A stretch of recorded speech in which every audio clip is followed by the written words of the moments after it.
श्री आदिनाथ भगवान की। दोनों हाथों को आकाश की ऊंचाइयां प्रदान करते हुए पूरी चेतना के साथ आपकी उपस्थिति का एहसास यहां पर होना चाहिए। चैतन्य चमत्कारी श्री चंद्र प्रभु भगवान की, परम शांति विधायक श्री शांतिनाथ भगवान की, चिंतामणि श्री पार्श्वनाथ भगवान की, मूल नायक श्री नमीनाथ भगवान की, वर्तमान शासन नायक श्री महावीर भगवान की, 24 तीर्थंकर भगवंतों की, संत श्रोमणी 108 आचार्य गुरुवर श्री विद्यासागर जी महामुनिराज की, गुणायतन प्रणेता, शंका समाधान प्रवर्तक, भावना योग जनक, तरुणाई के प्रखर वक्ता पूज्य मुनिवर श्री प्रमाण सागर जी महाराज की, पूज्य मुनिवर श्री निर्वेक सागर जी महाराज की, पूज्य मुनिवर श्री शीतल सागर जी महाराज की, अहलक श्री निजानंद सागर जी महाराज की, समस्त मुनि संघ की।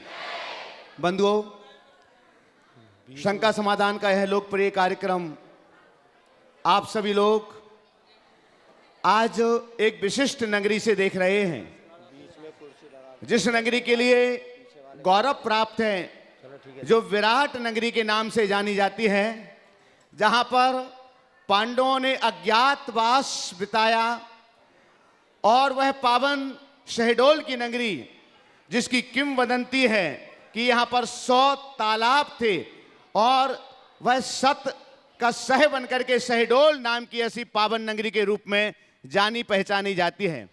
आज का यह शंका समाधान का लोकप्रिय कार्यक्रम आप शहडोल की पावन नगरी से देख रहे हैं। पूज्य मुनिवर श्री प्रमाण सागर जी महाराज लगातार सम्मेद शिखर तीर्थराज से बड़े बाबा के श्री चरणों तक अपनी पावन यात्रा में चल रहे हैं और यह पड़ाव शहडोल की इस पावन नगरी में है। हम आज के इस मांगलिक कार्यक्रम को प्रारंभ करें। आप सभी का जो लोग यहाँ पर उपस्थित हैं, देश और दुनिया में पारस चैनल के माध्यम से, जिनवाणी चैनल के माध्यम से और प्रामाणिक ऐप के माध्यम से जो इस कार्यक्रम को देख रहे हैं, उन सभी का हम हार्दिक हार्दिक स्वागत एवं अभिनंदन करते हैं। बंधुओं, यहाँ पर अष्टांगिक महापर्व में सिद्धों की आराधना चल रही है श्री 1008 सिद्धचक महामंडल विधान के माध्यम से, जो कि 17 तारीख से 25 तारीख तक अनवरत जारी है। पूज्य मुनिवर श्री निर्वेक सागर जी महाराज, पूज्य मुनिवर श्री शीतल सागर जी महाराज सत्संग का मंगल सानिध्य तो इस विधान के लिए था ही, लेकिन आज शहडोल वालों ने एक इतिहास रचा और 30 वर्षों के बाद पूज्य मुनिवर श्री प्रमाण सागर जी महाराज सत्संग की एक ऐतिहासिक आगवानी यहाँ पर की है और पूज्य मुनिवर का मंगल सानिध्य इस विधान में उन सभी के लिए प्राप्त हुआ है। हम शंका समाधान के इस सत्र के लिए आगे बढ़ाएं, उसके पूर्व हम पूज्य मुनिवर श्री निर्वेक सागर जी महाराज जी के पावन चरणों में प्रार्थना करते हैं कि वे इस विधान की पावन निशा में और शंका समाधान के इस सत्र में अपना मंगल आशीष प्रदान करें। पूज्य मुनिवर श्री निर्वेक सागर जी महाराज जी के श्री चरणों में कोटिशाह नमोस्तु। ऐसा है, मंगल आशीष प्रदान करने परम पूज्य महाराज जी पधार रहे हैं। जब तक हम लोग गुरु वंदना करते हुए गुरु महाराज को अपनी श्रद्धा समर्पित करते हैं। गुरु ने जहाँ जहाँ भी ज्योत जलाई है, काले काले बादलों में रोशनी सी छाई है। अखियों को खोल जरा ज्ञान के उजाले में, रखवी से बास पूरा जग रखवाले में। कितनी ही बार मैंने तुझे गुरु के सेवा हर चीज पर आई है। गुरु ने काले काले बादलों में हो, मुक्ति के बंधनों को बांध पक्की डोर से। आंधियाँ चलेंगी इन सब पर बड़ी जोर से, क्योंकि इस रास्ते पर बड़ी कठिनाई है। गुरु के सेवा हर चीज पर आई है। गुरु ने काले काले बादलों में हो संकटों से भरा गुरु मुक्ति पथ हमारा है, बीच भंवर में नैया तू ही तो सहारा है। हंसी खुशी आगे बढ़ो गुरु ने सिखाई है, गुरु के सेवा हर चीज पर आई। गुरु ने जहाँ जहाँ भी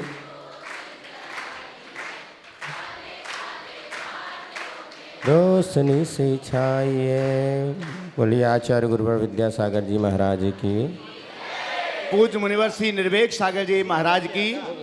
और आइएगा बंधु, शंका समाधान के इस सत्र को हम आगे बढ़ा रहे हैं। महाराज श्री ने अपना मंगल आशीष प्रदान किया। पूरे विधान के लिए पूज्य मुनिवर का मंगल सानिध्य शहडोल वासियों के लिए प्राप्त है। और आइएगा, अब हम चलते हैं।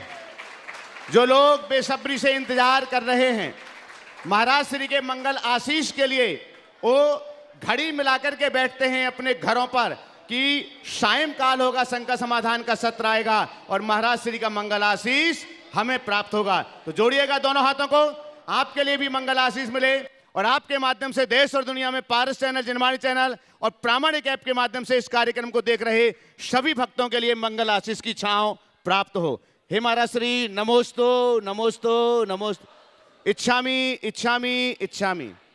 और आइएगा, इसी के साथ आप लोगों को मालूम है कि आजकल जादू की एक पिटारी होती है और उसमें से जो भी नाम आते हैं सबसे पहले हम उन्हीं नामों का उच्चारण करते हैं। कुछ विशिष्ट अतिथि भी होते हैं जिनके नाम को हम यहाँ पर लेते हैं। तो सबसे पहले पहला प्रश्न के लिए अतिशय जैन परख, और इसके बाद तैयार रहेंगे पूर्वी जैन। हाँ, युवा साथी उनके साथ खड़े हो सकते हैं, अतिशय के साथ खड़े हो जाओ सभी युवा साथी, उसको आगे कर लो। हाँ, इसके बाद तैयार रहेंगे पूर्वी जैन।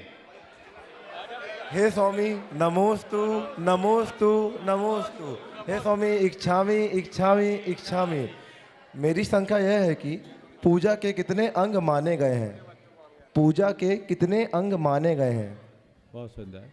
देखो, पूजन का एक अंग है अभिषेक। अभिषेक के बाद आवाहन, स्थापन, सन्निधिकरण, पूजन और विसर्जन, ये 5 अंग हैं, कुल मिला के 6। नमोस्तु महाराज, नमोस्तु। पूर्वी जैन।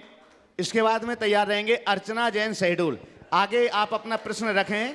हाँ, हम आपसे अनुरोध अवश्य करना चाहेंगे कि आपने सामूहिक रूप से प्रश्न करने वाले सुने, आपने सामूहिक रूप से नमोस्तु इच्छामी कर लिया है, इसलिए आपका नाम जैसे ही आए तो आप सीधे सीधे प्रश्न रखेंगे ताकि दूसरे लोगों के लिए मौका मिल सके।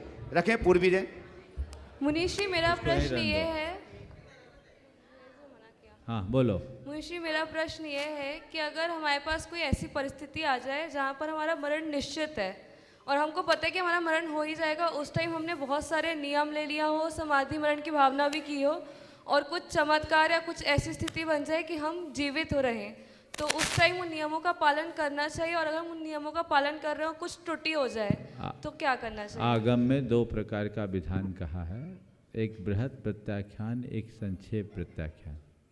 बृहत प्रत्याख्यान में हम क्रमशः संलेखना की ओर बढ़ते हैं, लेकिन इस तरह की आकस्मिक स्थिति निर्मित होने पर संक्षेप प्रत्याख्यान होता है। जब लग रहा है कि मृत्यु निश्चित है तो उसमें फिर जब तक मेरा जीवन है, मैं जीवन पर्यंत, जब तक ये बीमारी है, जब तक ये परिस्थिति है, तब तक के लिए मेरे चारों प्रकार के आहार का त्याग, सर्व परिग्रहों का त्याग, मैं सब जीवों से क्षमा मांगता हूँ, सब जीवों को क्षमा करता हूँ, इस भाव के साथ अपने आत्मा में स्थिरता रखी जा सकती है। जब उपसर्ग दूर हो गया तो ठीक है। ऐसा अर्चना जैन शहडोल। आपके बाद तैयार रहेंगे वीर जैन व्यवहारी।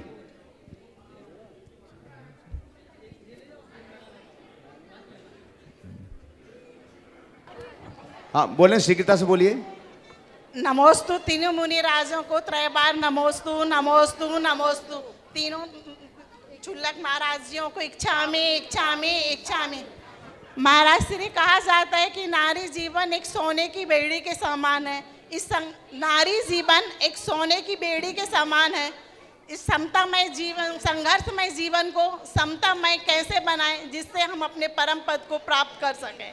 नमोस्तु नारी महाराज। का जीवन सोने की बेड़ी के समान है।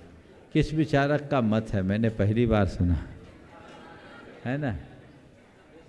हमने तो ये सुना है, गृह कारागृह बनिता बेड़ी परिजन जन रखवारे। वो बेड़ी कहा गया है इसलिए कि एक बंधन है, समझ गए। लेकिन अगर इसे दूसरे संदर्भ में देखा जाए तो गृहस्थ जीवन की धार्मिकता का आधार भी नारी है। नीतिकारों ने कहा है, अर्धम भार्या मनुष्यस्य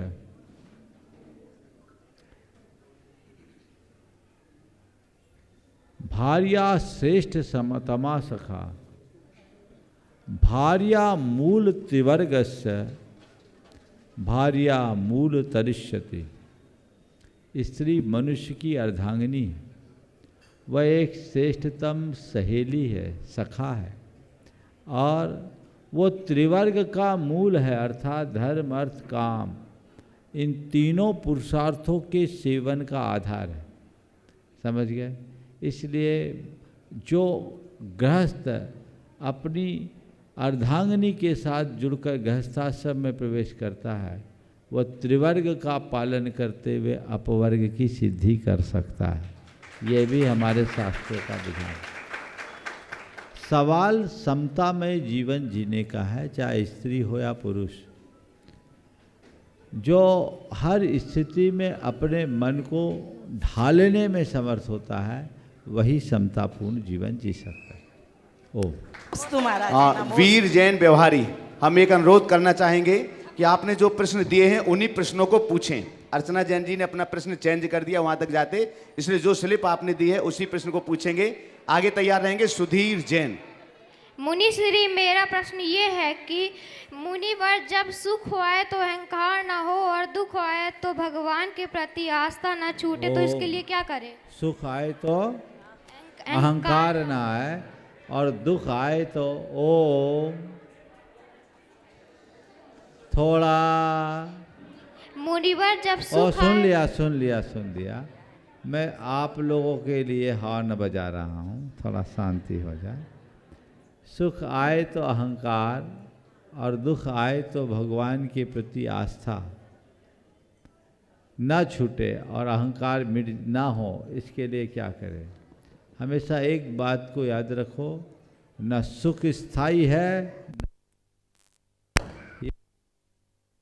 संयोग से मिलने वाले हैं। पुण्य पाप का फल बनता बदलता रहता है, समझ गए।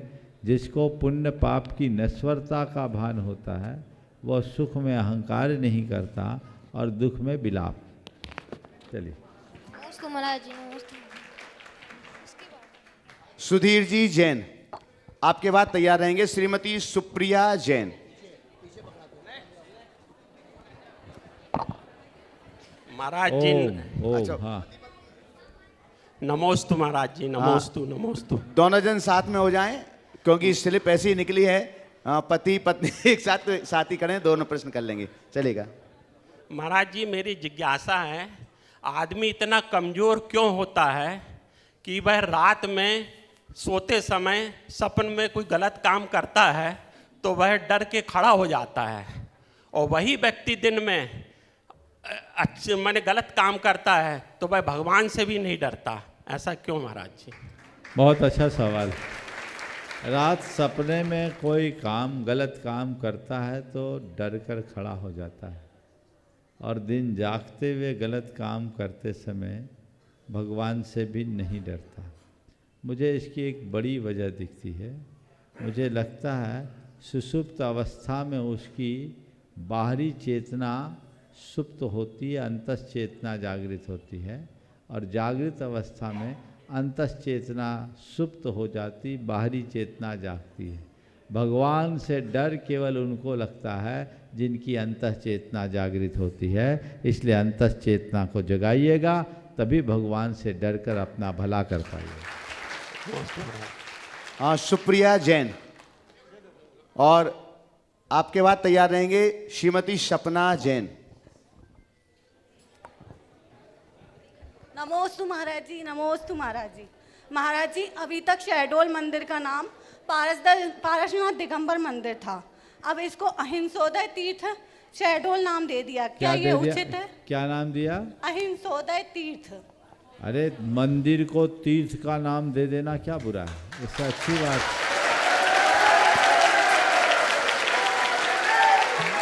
प्रमोशन ही हुआ, डिमोशन तो नहीं। ये नाम किसने दिया? गुरुजी ने? नहीं नहीं, निरंजन सागर महाराज जी ने। महाराज जी, हाँ, निरंजन सागर महाराज जी ने। अच्छा, भावना भाव कि ऐसा तीर्थ बन जाए पर और उसका विकास है। श्रीमती सपना जैन आगे तैयार रहेंगे। बोधवती यादव बिजुरी। मुनि श्री नमोस्तु नमोस्तु नमोस्तु। मुनि श्री, मेरी शंका है कि हम भगवान पर श्रद्धा तो रखते हैं, मगर हम कैसे समझे कि हम श्रद्धावान हैं कि नहीं? बहुत अच्छा सवाल। भगवान पर श्रद्धा तो रखते हैं, पर ये हम कैसे समझें कि भगवान के प्रति श्रद्धावान है या नहीं। सबसे पहले श्रद्धा के अर्थ को समझें, और श्रद्धा के अर्थ को समझेंगे तो आपके सवाल का उत्तर अपने आप निकल जाएगा। पहले मैं आपसे पूछता हूँ, आपकी दृष्टि में श्रद्धा का अर्थ क्या है? आस्था। आस्था, ये श्रद्धा तो पर्यायवाची शब्द है। किसको बोलते श्रद्धा? समर्पण। नहीं, विश्वास। विश्वास पर्यायवाची शब्द। सुनिए, मैं ही बोल देता हूँ। श्रद्धा का अर्थ क्या है? आंतरिक लगाव। क्या? जिसके प्रति श्रद्धा होगी उसके प्रति आंतरिक लगाव होगा। टटोल लो, भगवान से आंतरिक लगाव या जुड़ाव है तो समझना श्रद्धा है, और नहीं तो केवल बातें। समझ में आ गई बात? चलिए। नमस्ते। बोधवती यादव बिजुरी मध्य प्रदेश। आगे तैयार रहेंगे श्रीमती अंजुलता जैन दिगंबर जैन महिला परिषद शहडोल। ओ, ये देना पड़ेगा। हाँ बोलें, माइक यहाँ दूसरा लगा दो, ये दे दो। महाराज जी, मेरा प्रश्न ये है कि मैं मेडिकल की स्टूडेंट हूँ और घर वाले ये नहीं चाहते कि मैं आगे मेडिकल की पढ़ाई करूँ, जिसमें मेरा पात्रता परीक्षा क्वालिफाई हो गया है महाराज जी, और चयन परीक्षा की तैयारी करनी है, तो मैं क्या करूँ महाराज जी? मेडिकल में नीट क्वालिफाई किया है? नहीं महाराज जी, फिजियोथेरेपी। फिजियोथेरेपी जी महाराज। अब देखिए, आपकी जो भावना है आपको अपने परिवार के समक्ष रखना चाहिए, और परिवार के लोग यदि इसके लिए मना कर रहे हैं तो क्यों कर मना कर रहे हैं, इसके विषय में थोड़ा समझना चाहिए। यदि उसकी वजह कोई ठोस दिखती है तो हमें मान लेना चाहिए, और यदि वजह कुछ स्पष्ट नहीं है तो परिवार को मनाने का प्रयत्न करना चाहिए। जी महाराज। पहुंचाइए पीछे। श्रीमती अंजुलता जैन दिगंबर जैन महिला परिषद शहडोल। आगे तैयार रहेंगे अशोक जी फबियानी। नमोस्तु महाराज जी, नमोस्तु। महाराज श्री सराग सम्यक दर्शन किसे कहते हैं, इसे समझाएं। सराग सम्यक दर्शन, बहुत अच्छा। आप स्वाध्याय करती हैं ऐसा लगता है सवाल से। हाँ, नहीं स्वाध्याय नहीं करती महाराज जी, लेकिन पता है तो इसका ये अर्थ समझ सवाल में नहीं कहाँ से आया? पापा जी से आया। हाँ? पापा। पकड़ में आ गए ना। बेहतर होता कि वही पूछते तो मेरे उत्तर में भी आपको मज़ा आता। अबे आपको पता तो है नहीं, लेकिन चलो सवाल दे दिया तो उत्तर तो मुझे देना ही पड़ेगा, नहीं तो आप लोग कह दोगे महाराज को आता नहीं है ना। तो देखिए, सराग क्या है? राग सहित सम्यक दर्शन का नाम सराग सम्यक दर्शन है। ऐसी पद्धति जिसमें श्रद्धा तो पूरी हो लेकिन राग युक्त परिणाम हो, वो सराग सम्यक दर्शन। हम जितने भी निचली भूमिका के साधक हैं और गृहस्थ हैं, उनको जो सम्यक दर्शन होता है वो सराग सम्यक दर्शन होता है, और बीत राग सम्यक दर्शन बीत रागी मुनियों को होता है। नमोस्तु महाराज। अशोक जी फबियानी, साथ में महेश जी फबियानी, बंधु एक बार इनका जोरदार करतल ध्वनि से सम्मान करिएगा। यह सिंधी समाज से हैं, उसके बावजूद भी प्रतिदिन नियमित रूप से महाराज श्री के लिए सुनते हैं, चाहे प्रवचन हो चाहे शंका समाधान के माध्यम से। और आज यहाँ पर वो अपना प्रश्न महाराज श्री से साक्षात यहाँ पर रख रहे हैं। अभी तक टीवी के माध्यम से सुनते थे। आपके बाद तैयार रहेंगे श्रीमती सपना सिंघई शहडोल। नमोस्तु गुरुदेव, नमोस्तु गुरुदेव, नमोस्तु गुरुदेव। अयो भाग है हमारे कि शहडोल में आपके हमको दर्शन मिल गए। गुरुदेव की एक जिज्ञासा है कि डॉक्टर जो है, डॉक्टर के लिए दिन भर जन्म और मृत्यु दोनों टाइम देखता है। वो डॉक्टर के लिए दिन भर जन्म एवं मृत्यु देखता है। जन्म के समय देखता है कि वो खाली हाथ है और मृत्यु के समय भी देखता है वो खाली हाथ है। फिर मरीज की रिपोर्ट में लालच क्यों करता है? एंजियोग्राफी करने वाला डॉक्टर कहता है कि तुरंत स्टेंट लगवा लो, नहीं तो तुम्हारी जान को खतरा है। अगर वही रिपोर्ट अपन दूसरे अस्पताल में दिखाते हैं तो कोई बोलते हैं कि कोई दिक्कत नहीं है, आप आराम से गोली दवाई खाओ, सही रहे। देखो, बहुत अच्छा सवाल। एक बार इनके लिए जोरदार करतल ध्वनि करें। जहाँ तक सवाल है डॉक्टर के द्वारा जन्म मृत्यु को निकटता से देखने का, ओम जन्म मृत्यु को निकटता से देखने का, जो सच्चे अर्थों में निकटता से देख ले उसके हृदय में वैराग सुनिश्चित होता है। लेकिन ये खुशर पुशर थोड़ा शांत हो जाए, लेकिन डॉक्टर को ऐसा नहीं होता क्योंकि वो उसे अपना प्रोफेशन समझता है। समझ गए? अगर डॉक्टर उसके पास आने वाले मरीज को एक इंसान के रूप में देखे तो उसे जीवन के यथार्थ का बोध होगा। लेकिन उसे लगता है ये तो मेरा प्रोफेशन है, रोज का काम है, रोज लोग जन्मते हैं, रोज लोग मरते हैं, तो वो भाव उसके हृदय में नहीं आ पाता। जब उसके खुद के जन्म और मरण की स्थिति दिखने लगे ना, या जब उस पर खुद पर बीते, तब आंख खुल सकती। एक डॉक्टर जो पोस्टमार्टम करता है तो पूरे शरीर की चीर फाड़ करके पूरा विश्लेषण कर लेता है। अगर देखा जाए तो उसका तो पूरा वैराग हो जाना चाहिए शरीर से कि ये मल मूत्रों का पिटारा है। लेकिन जहाँ दृष्टि में प्रोफेशन आता है, परमार्थ खो जाता है। ठीक है, हाँ आप बोलिए। गुरुजी, मैं शहडोल यहाँ सिंधी समाज का उपाध्यक्ष हूँ। आपका आगमन शहडोल में हुआ, उसके लिए मैं आपको धन्यवाद देता हूँ।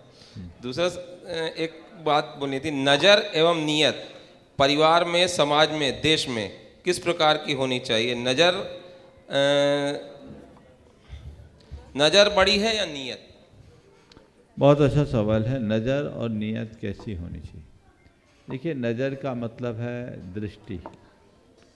दृष्टि सकारात्मक होनी चाहिए और नीयत साफ होनी चाहिए। अगर दृष्टि सकारात्मक होगी तो हम रचनात्मक दिशा में आगे बढ़ पाएंगे, और नीयत साफ होगी तो हम साफ गोई से जीवन जी सकेंगे। घर परिवार और जीवन व्यवहार दोनों में इसकी अत्यंत अनिवार्यता है। आपने पूछा दोनों में प्रमुखता किसे दें, मैं तो कहता हूँ दोनों को साथ लेकर के चले, तभी आगे बढ़ पाए। धन्यवाद गुरु। श्रीमती सपना सिंघई शहडोल रॉयल कलेक्शन। और आगे तैयार रहेंगे गुणायतन के शिरोमणि संरक्षक श्री प्रेमचंद जी, रमेश जी और अरहंत जी। नमोस्तु महाराज जी, नमोस्तु महाराज जी, नमोस्तु। मंदिर जी एवं प्रतिमाओं के इतिहास की जानकारी, माइक पास में रखिए। मंदिर जी एवं प्रतिमाओं के इतिहास की जानकारी वर्तमान व आगे की पीढ़ी को हो सके, इसके लिए क्या किया जाना चाहिए महाराज जी? मंदिर प्रतिमाओं के इतिहास की जानकारी आगामी पीढ़ी को मालूम पड़े, हाँ, उसके लिए हमें चाहिए कि प्रत्येक प्रतिमा जी के लिए पुरातत्व और इतिहास के ज्ञाताओं को दिखाएं, उनकी प्रशस्ति लेख को, उनके शिल्प को, उनकी कला को, उनके स्थापत्य के आधार पर उनका जितना भी हम इतिहास एकत्रित कर सके करें और उसे प्रकाशित करें, ताकि आने वाली पीढ़ी जान सके और उसका संक्षिप्त रूप किसी एक शिलापटल पर अंकित कर दें, ताकि आम लोग उसे देख सके, जान सके। जैसे महाराज जी इस मंदिर का इतिहास है, तो इस मंदिर का इतिहास अपन को कैसे लिखना चाहिए? सबसे पहले तो प्रकाशित करो। इतिहास किसी ने लिखा है, पूरे आधार के साथ नहीं लिखा है तो लिखवाओ। हाँ, लिखवा करके उसको प्रकाशित करो और उसका एक सारांश मंदिर में कहीं एक अच्छे स्थान पर लिख दीजिए, ताकि हर किसी को पता लगे। गुणायतन के शिरोमणि संरक्षक श्री प्रेमचंद जी प्रेमी कटनी, इंजीनियर रमेश जी सतना और अरहन जैन बिट्टू कटनी अपने अपने प्रश्न रखेंगे और टीम, हाँ तीनों रखेंगे। और इसके बाद में तैयार रहेंगे अपर कलेक्टर राजेश जी जैन शहडोल। गुरुदेव प्रकृति ने ठंडी गर्मी बरसात सूर्योदय सूर्यास्त सबका समय निश्चित कर रखा है, फिर मनुष्य को कब जागना, कब उठना, कब क्या करना, इसकी छूट क्यों दे रखी? बहुत सुंदर। प्रकृति ने ठंडी गर्मी बरसात सूर्योदय सूर्यास्त का समय निश्चित किया, लेकिन मनुष्य को कब जागना कब सोना ये नियत क्यों नहीं? प्रकृति ने तो नियत किया है, लेकिन मनुष्य के दिमाग में इतनी विकृति भर गई कि उसने सब भुला दिया। यदि आज भी मनुष्य प्रकृति के साथ जुड़कर जीना चाहे तो सूर्योदय से पहले बिस्तर छोड़ देगा, ब्रह्म मुहूर्त में उठेगा और समय पर सोएगा, उसकी सारी दिनचर्या व्यवस्थित हो सकती है। हमारी दिनचर्या के बिगड़ने में कारण केवल विकृत परिणति। नमस्ते महाराज श्री, आप इस शहडोल ज़िले में विराजमान हैं। शहडोल ज़िले में ही एक कस्बा है व्यवहारी, उसके निकट में एक गांव है मऊ, आपकी जानकारी में होगा। वहाँ भूगर्भ से प्रतिमाएं प्राप्त हो रही हैं, व्यवहारी के श्रावक हैं साथ में, और वो सिलसिला निरंतर चल रहा है महाराज श्री। आज भी एक परिकर भूगर्भ से खुदाई में प्राप्त हुआ है, मंदिर निर्माण के लिए फाउंडेशन एक्सकेवेशन का काम चल रहा है। और साथ ही साथ 2 युगल सर्प भी आज काफ़ी गहरे से महाराज श्री प्राप्त हुए हैं, 2 सर्प। तो ऐसा अतिशय महाराज श्री हो रहा है। हम सभी व्यवहारी वासियों की भावना है, चूँकि आपका बिहार बड़े बाबा की ओर चल रहा है, तो सभी की ये भावना है, व्यवहारी भर के नहीं, ये शहडोल वालों की भी भावना है महाराज श्री, कि एक बार आपके चरण वहाँ पर पड़ें तो वो भूमि में और अधिक अतिशय आ जाएगा। महाराज श्री, आज 18 तारीख है, ऐसी ही एक 18 तारीख आज से 30 दिन पहले भी आई थी ना। ऐसा पहली बार हुआ है कि किसी मुनि की समाधि पहली बार हुई हो, और न ऐसा पहली बार हुआ है किसी आचार्य की समाधि पहली बार हो, लेकिन ये जरूर पहली बार हो रहा है कि 30 दिन के बाद भी आज सारे चेहरे गमगीन आज भी हैं। तो ये चेहरे गमगीन क्यों रहते हैं महाराज श्री? इनके चेहरों में ये खुशनुमा कैसे बने? एक प्रश्न महाराज श्री ये है, और मैं चाहता हूँ इसी प्रश्न का उत्तर आप विस्तार से दे दें, और दूसरे प्रश्न तो मैं कभी भी आपसे समाधान में प्राप्त कर लूँगा।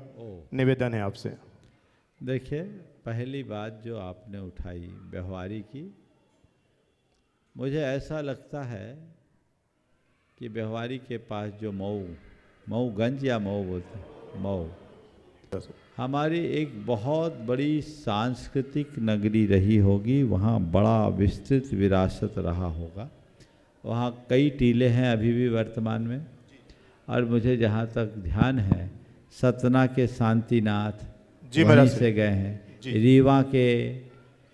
रीवा में भी शांतिनाथ ही है। वो महाराज श्री क्लियर नहीं है कि रीवा के कहाँ से गए, सतना के तो स्थिति बिल्कुल क्लियर है। और अभी जो प्रतिमाएं निकल रही है, इससे लगता है कि वहाँ कभी विपुल वैभव रहा होगा। जी जी संभवतः वह भी कलचुरी कालीन प्रतिमाएं हैं। जी जी महाराज। और कलचुरी युग में बड़ा गढ़ था, जैसे शहडोल में सुहागपुर से जो प्रतिमाएं आई हैं ये उस काल की है। तो ये इस बात को दर्शाता है कि उस कालखंड में यहाँ का जीवन बड़ा वैभवपूर्ण रहा होगा और यहाँ के जैनी परम श्रद्धालु रहे होंगे। काल के आघात से बहुत कुछ बदल गया, लेकिन मैं मानता हूँ कि बहुत लंबी कालावधि के बाद ऐसा योग मिला है कि आप लोगों को भगवान के साक्षात्कार करने का सुअवसर मिला है और गुरुदेव के आशीर्वाद से आप लोग भव्य जिनालय बनाने का भाव रख रहे हैं। मैं भी भावना भाता हूँ आपका वो जिनालय न केवल एक जिनालय के रूप में विकसित हो, अपितु इस क्षेत्र के एक सर्वश्रेष्ठ अतिशय क्षेत्र के रूप में प्रकट है, स्थापित। जहाँ तक हमारे वहाँ पहुँचने का सवाल है तो वो आप सबको पता है कि अभी गाड़ी कहाँ के लिए जा रही है, इसलिए अभी तो बोलना भी औचित्यपूर्ण नहीं है। अब जो कुछ भी सुनिश्चित होगा वो कुंडलपुर के बाद ही हो सकेगा, पहले कोई गुंजाइश नहीं। जी। जो दूसरी बात आपने कही कि एक माह पूर्व हम अगर देखें तो भौतिक रूप से एक बहुत बड़ी विभूति को खो दिए, लेकिन पता नहीं, मुझे ऐसा बिल्कुल नहीं लगता कि हमने गुरुदेव को खोया है। मुझे तो लगता अभी भी वो हमारे पास है और हमारा मार्गदर्शन दे रहे हैं। उनके दर्शन, उनके विचार, उनके सिद्धांत, उनके विरासत जो हमें मिली है, हम उसे संभाले, उसे अपनाए, उसका अनुकरण करें तो हमारा जीवन धन्य होगा। उनने अपने 55 वर्ष के मुनि साधक जीवन में हमें इतना दिया है, इतना दिया है कि एक भाव के लिए नहीं, हमारे अनेक भावों के लिए पर्याप्त है। किसी के आने जाने को कोई नहीं रोक सकता। महापुरुषों का अभ्युदय एक कालखंड के लिए होता है, वो काल की चेतना को जगाते हैं और काल जयी जीवन जीकर अपने आप को पार करते हैं। तो वो इस कालखंड में हुए, उनने काल की चेतना को जगाया और काल जयी होने के मार्ग में निकल गए। उनका हमारे लिए इतने ही दिन का संयोग था। अब उन्हें याद करके दुखी होना, भावुक हो उठना, मैं समझता हूँ ये उनकी शिक्षाओं के अनुकूल नहीं है। हमें तत्व ज्ञान का आश्रय लेना चाहिए और उनके प्रति सच्ची श्रद्धा, भक्ति और समर्पण का परिचय देना चाहिए। ये आंसू बहाना और रोने का नाम समर्पण नहीं है, ये तो भावुकता जन दुर्बलता है। सच्चा समर्पण उनका सच्चा अनुयायी बनकर उनके आदर्श को आगे बढ़ाना, हमें वो करना है। इसलिए हम उस दिशा में आगे चले, उस ज्योति के प्रकाश को दिग दिगंत तक हम फैलाने की कोशिश करें। और वो कहीं भी हैं, हम हमारे साथ है। हमें हर पल उसका एहसास होना चाहिए, हमें हर श्वास में उनका एहसास होना चाहिए, तो फिर ये कोई कठिनाई नहीं है। नमस्ते गुरु। हाँ, अरिहंत जैन, बिट्टू, इसके बाद में राजेश जी। ओ महाराज श्री के चरणों में 3 बार नमोस्तु नमोस्तु नमोस्तु।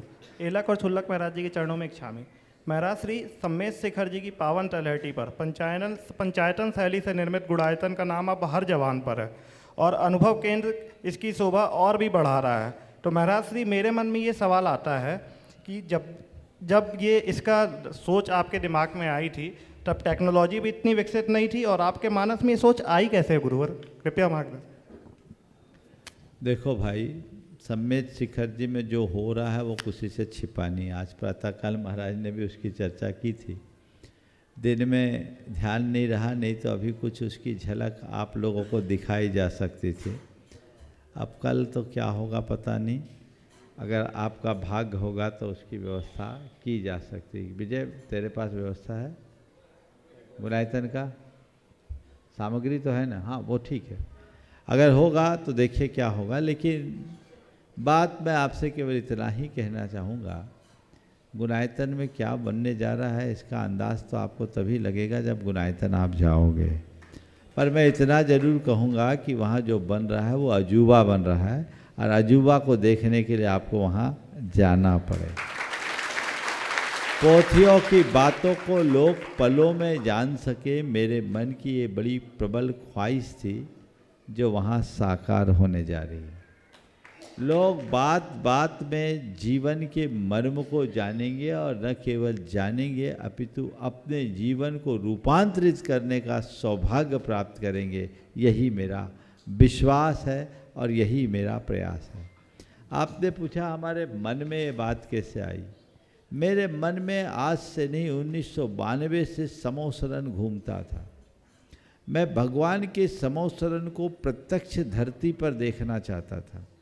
मैंने अनेक बार समोसरण से संबंधित आगम ग्रंथों को पढ़ा, उन्हें अपने कल्पनाओं में भरा।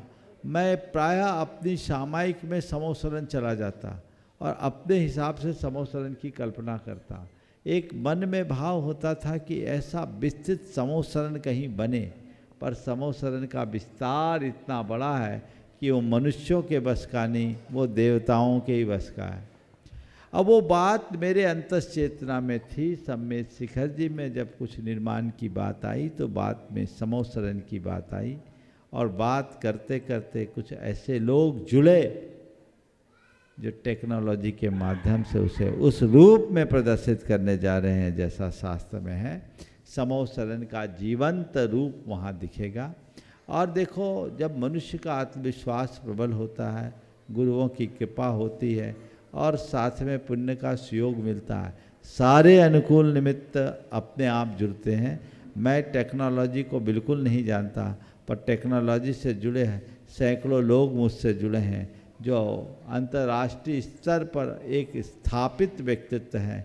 वे सारे लोग जुड़ते गए और काम बढ़ता गया जो आज ये रूप ले रहा है। नमोस्तु महाराज। राजेश जी जैन, अपर कलेक्टर शहडोल, और आपके बाद तैयार रहेंगे शहडोल जिले के प्रधान न्यायाधीश डी जैन और उनकी धर्मपत्नी विजयाजी जैन।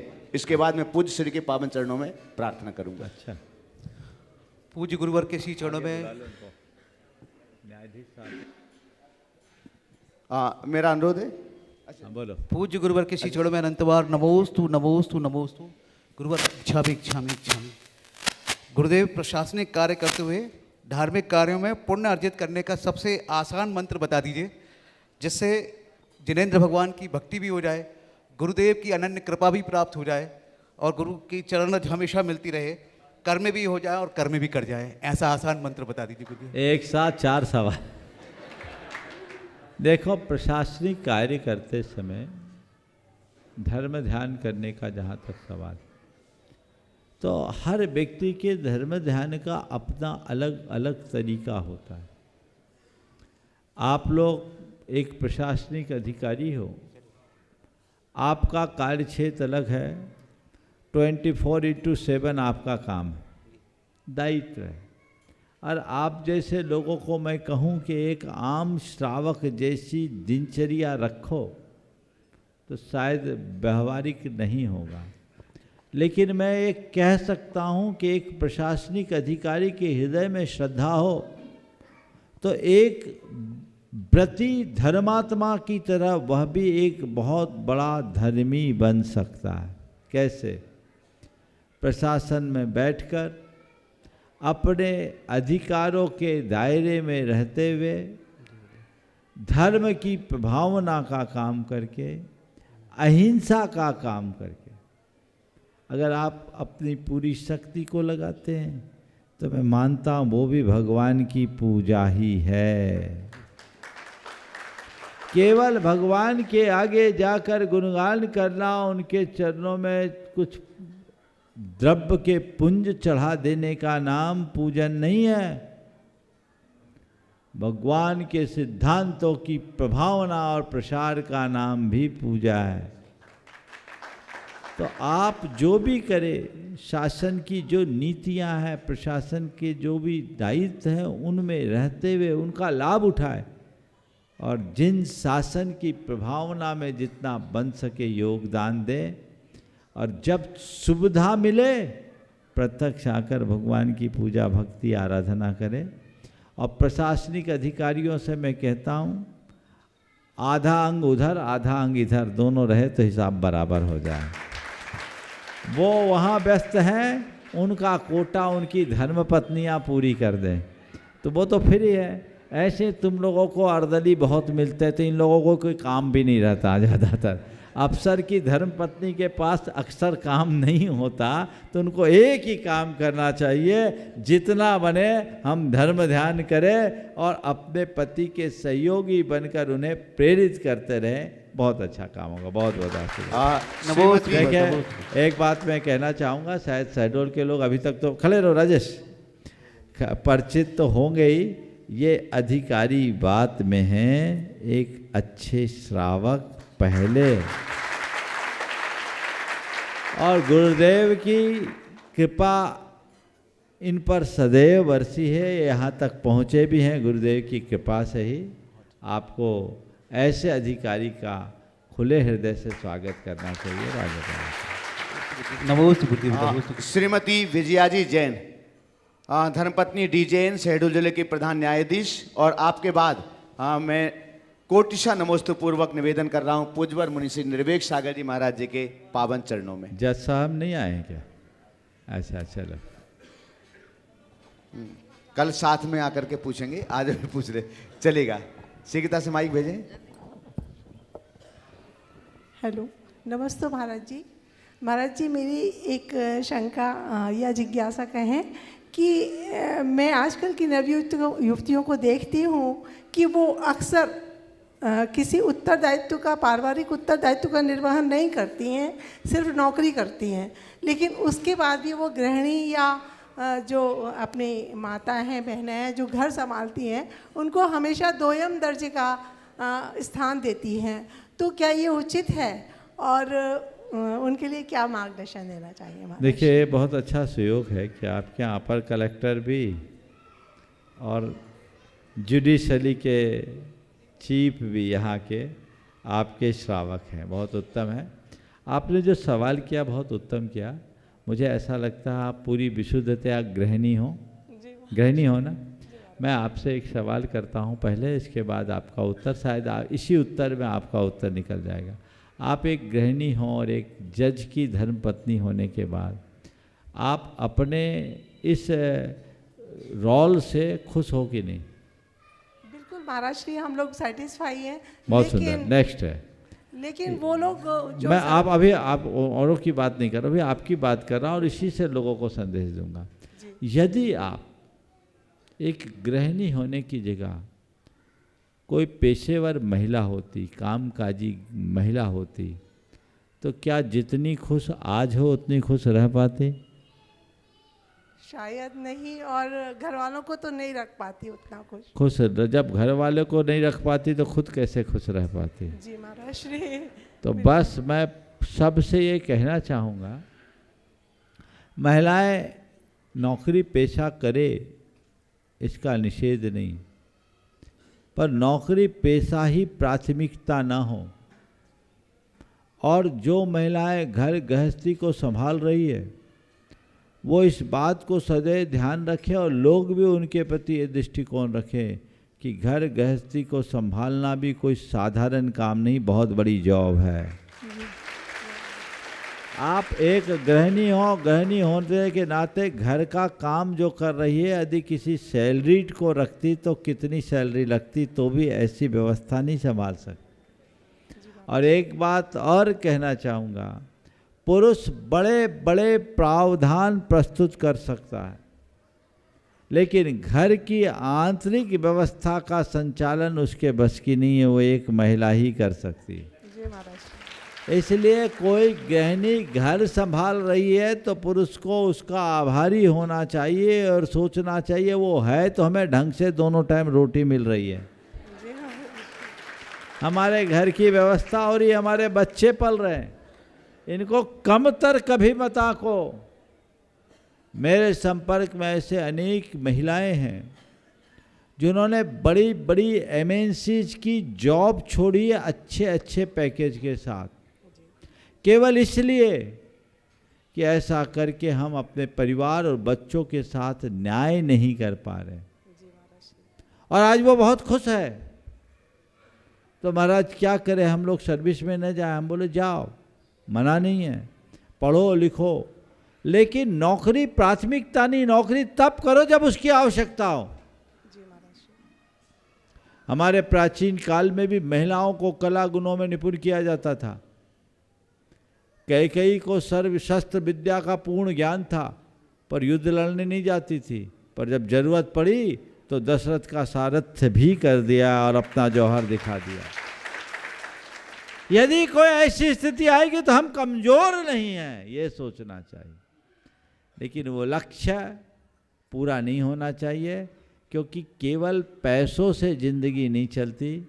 जीवन को चलाने के लिए और भी व्यवस्थाएं लगती है, इसलिए इसका हमें ध्यान देना रखना चाहिए और इसे अपने जीवन का एक आदर्श मान करके चलना चाहिए।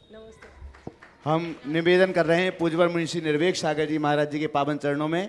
उसके पहले प्रार्थना करते हैं महाराज श्री शहडोल वालों की बहुत बहुत प्रार्थना है आपसे कि भावना योग का सौभाग्य इनके लिए प्राप्त हो सके। तो आपके चरणों में निवेदन है कि कल प्रातःकाल यह सौभाग्य इनके लिए मिल जाए, क्योंकि सिद्धचक महामंडल विधान में कल अर्घ भी कम है, तो समय हम एडजस्ट कर लेंगे। ओ देखो, भावना योग हम करा सकते हैं, चूँकि विधान भी है। फिर सुबह से भावना योग कराओ तो तुम कहोगे प्रवचन भी हो जाए।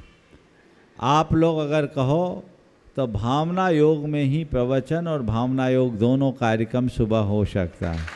ठीक है, तो कल 5:45 से कार्यक्रम चलेगा 7:15 तक।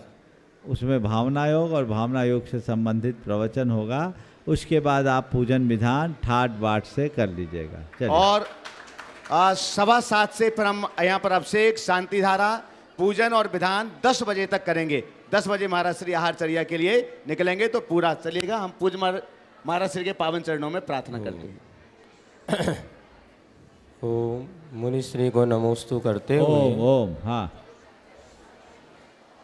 व्यक्ति के जीवन में बाहरी परिस्थितियां बदल रही हैं और इन बदलती परिस्थितियों में अपने आप को संभाल के रखना बहुत एक कठिन समस्या सी बनती जा रही है।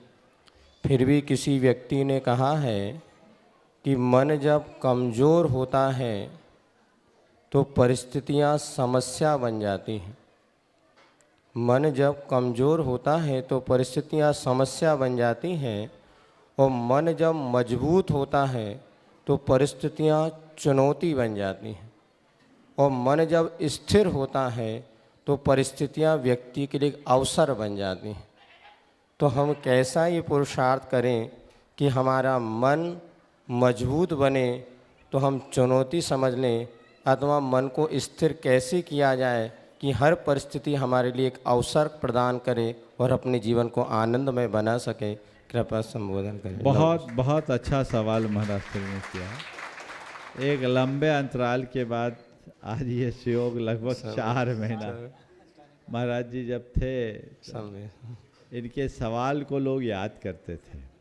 आज बहुत अच्छी बात कही है कि मन जब कमज़ोर होता है तो परिस्थितियां समस्या बन जाती, मन जब मजबूत होता है तो परिस्थितियां चुनौती बन जाती, और मन जब स्थिर होता है तो परिस्थितियां अवसर बन जाती। आपने पूछा है कि हम ऐसा क्या करें कि हमें परिस्थितियां एक चुनौती और अवसर के रूप में निर्मित हो सके। देखिए, इसके लिए सबसे बड़ी 2 आवश्यकताएं। एक है प्रगाढ़ आत्मविश्वास और दूसरा है सकारात्मक सोच। यदि मनुष्य का आत्मविश्वास प्रगाढ़ होगा तो वो कैसी भी परिस्थिति होगी उसे स्वीकार करेगा। आत्मविश्वासी मनुष्य विषम परिस्थितियों को एक चुनौती के रूप में स्वीकार करता है और अपने जज्बे के बल पर उसे उपलब्धि में परिवर्तित कर देता है। चुनौतियां मनुष्य को उपलब्धि के मुकाम तक पहुंचा सकती है। यदि मन में प्रगाढ़ आत्मविश्वास हो तब। दुनिया में जितने भी लोगों ने ऊंचाई का स्पर्श किया है, उनके सामने विषम से विषमतम परिस्थितियां आई, लेकिन उन परिस्थितियों को उन्होंने स्वीकार किया एक चुनौती के रूप में और अपनी कुशलता से उपलब्धि के रूप में परिवर्तित किया। तो आत्मविश्वास हमें उपलब्धियों तक पहुंचा सकता है। इसके साथ यदि हमारी सोच सकारात्मक होगी तो हम कैसी भी परिस्थिति आएगी उसमें हम एक अवसर ढूंढेंगे। हमारे लिए हर परिस्थिति में एक अवसर दिखता है, लेकिन उसके लिए हमारे आँखों में वैसी दृष्टि होनी चाहिए जिससे हम ऐसी परिस्थितियों को एक अवसर के रूप में देख सके। हमारी दृष्टि ही हमें स्थिर बनाती है, नहीं तो जीवन बदल जाता है। दोनों तरह के लोग होते हैं। कुछ लोग होते हैं जो हर अवसर में विपरीतता देखते हैं, मुश्किल देखते हैं, और बहुत सारे लोग हैं जो हर मुश्किल में अवसर खोजते हैं। अवसर आने पर मुश्किल देखना नकारात्मकता की पहचान है और मुश्किलों के सामने अवसर खोजना सकारात्मकता के लक्षण है। तो जब भी कोई ऐसा अवसर आए हम उसमें घबराए नहीं, सकारात्मकता से देखें कि ये मेरे लिए एक अच्छा अवसर है। एक बार की बात, मैं प्रवचन के लिए बैठा था। अब मुझे प्रवचन करना था शुरुआती बात। उन दिनों मैं बहुत तैयारी से प्रवचन करता था, और जो सोच के गया एक आदमी ने बोल दिया। अब पहले ही बोल दिया तो मैं घबराया नहीं, बोले चलो अच्छा अवसर है नया चिंतन करने का, अपना चित्त मोड़ो। और जितनी देर में वो बोला मैंने अपना मोड चेंज किया, और उस दिन जो मैंने प्रवचन दिया वो अन्य दिनों की प्रवचन या जो मैं सोच के आया उससे भी 21वां प्रवचन हो गया। तो ये क्या हुआ, ये मेरे लिए अवसर हो गया ना। तो जब भी, ये मैं अपने प्रारंभिक जीवन की बात कर रहा हूँ, आजकल तो मुझे कुछ सोचना नहीं पड़ता, मैं शुरू हो जाता हूँ। प्रश्न पूछने वालों को सोचना पड़ता है, आपको नहीं। तो वो एक चुनौती है अवसर के रूप में। अगर सोच सकारात्मक हो तो हर घटना में आप एक अवसर देख सकते हैं और जीवन को आगे बढ़ा सकते हैं। समय आप सबका हो गया, यही 1 मिनट बाकी, पहले इशारा किया, आधा मिनट बाकी, ये भी एक अवसर। हाँ, तो ये जीवन में ऐसी स्थितियाँ बनती है जब हम अपने आप को साबित कर सकते हैं। स्वयं को साबित करने का, स्वयं को प्रमाणित करने का अवसर तभी आता है जब आपके सामने कुछ विपरीतता हो। तब आपको लगता है कि आप कुछ कर सकते हैं, आपको अपनी क्षमता का एहसास होता है। सब कुछ सामान्य चलता रहे तो कुछ भी नहीं होगा। इसलिए हमेशा ऐसे अवसरों का ध्यान रखने की ज़रूरत है। बोलिए परम पूज आचार्य गुरुवर श्री विद्यासागर जी महाराज। पूज्यवर मुनि श्री प्रमाण सागर जी महाराज की